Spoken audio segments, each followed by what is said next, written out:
नेताओं ने जो कहा वो उनके व्यक्तिगत राय हैं। एक बात तो सत्य है कि भारतीय जनता पार्टी और आरएसएस के लोग आज भी दलित पिछड़े आदिवासियों को इंसान समझने के लिए तैयार नहीं हैं। आज भी वो उनकी पार्टियों में भी जो दलित पिछड़े आदिवासी अल्पसंख्यक वर्ग के लोग हैं उनको जातिगत टिप्पणी करके अपमानित करते हैं। इसके लिए बीजेपी को सोचना चाहिए। और मैं इस बात का समर्थन करता हूं कि रामचरितमानस में जो भी शूद्रों को, महिलाओं को अपमानित करने जैसी टिप्पणियां हैं उनको अब उससे वहां से निकालने का समय आ गया है। आपको लगता है कि वो चौपाई वहां से निकालनी चाहिए? देखिए, मैं फिर कह रहा हूं कि किसी भी समाज, किसी भी वर्ग को अगर अपमानित करने वाली बात कहीं भी लिखी गई है तो उसको अब हटाने का समय आ गया, क्योंकि सभी समाज में जागरूकता पैदा हो गई है। कोई भी अपमान नहीं सहना चाहता।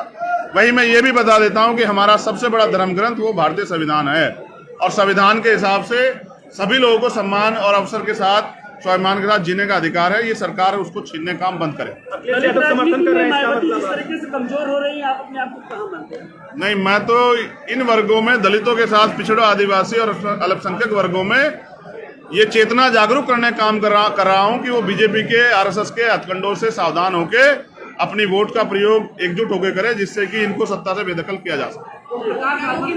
की बात करते हैं या केवल निजी स्वार्थ बात? दोबारा से कहेंगे? ओम प्रकाश राजभर की राजनीति क्या लगती है? दलित की है? मैं किसी को क्यों बताने लगा? मैं कोई पत्रकार थोड़ा ही किसी को डिफाइन करूं। मैं तो एक बाबा साहब अम्बेडकर और मानव काशीराम साहब के, मामला रामस्वरूप वर्मा जी के आंदोलन का एक सिपाही हूं।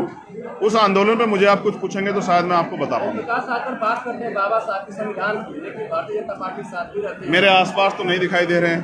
जब वो मिले तो उनसे पूछेगा कि उनके मन में क्या है।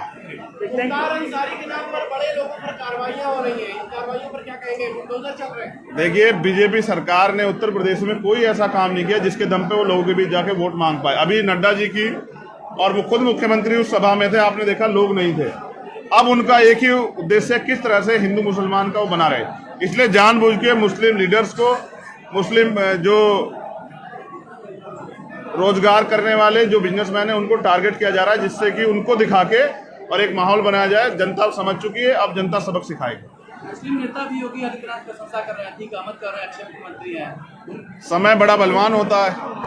जब कोई सत्ता में होता है उसकी प्रशंसा स्वयं कराई देता है। मैंने तो बहुत सारे अधिकारी भी प्रशंसा करते देखे। देखिए, आज Azad Samaj party legal cell का द्वितीय सम्मेलन था अधिवक्ताओं का। पहला सम्मेलन पश्चिम में हुआ था, ये पूर्वी उत्तर प्रदेश का सम्मेलन है।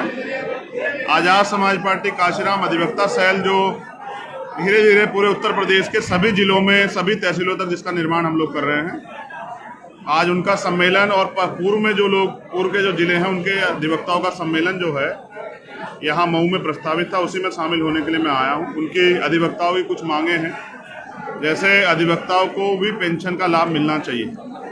और एक जो सबसे बड़ी मांग जो दलित पिछड़े आदिवासी और अल्पसंख्यक जो वर्ग है उनके अंदर जिसकी बहुत लंबे समय झटपटाहट है, उनका ये मानना है और ये न्यायोचित मांग है कि अब कोलोजियम सिस्टम को खत्म करके all India judicial service commission बननी चाहिए और दलित पिछड़े आदिवासी और अल्पसंख्यक को भी सुप्रीम कोर्ट और हाई कोर्ट में जज बनने का अवसर प्राप्त होना चाहिए।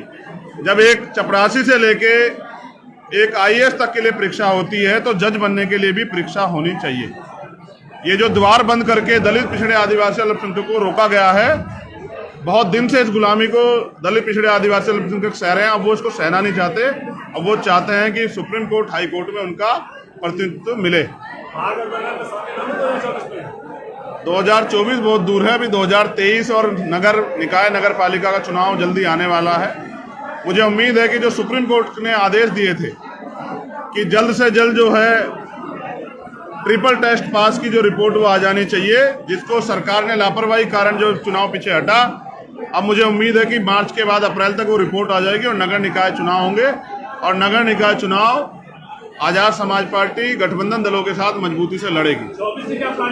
जानबूझ के पिछड़े वर्ग के लोगों का प्रतिनिधित्व छीनने के लिए जो भारतीय जनता पार्टी की सरकार ने ट्रिपल टेस्ट की जो है आवश्यकता जो नीडेड थी वो पूरी नहीं की, उसके कारण ये चुनाव लंबे समय तक वापस ठहर गया है।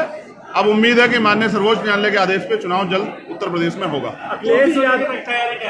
24 की तैयारी ये है कि जैसे बिहार में जातिगत जनगणना हो रही है तो पूरे देश में जातिगत जनगणना होनी चाहिए।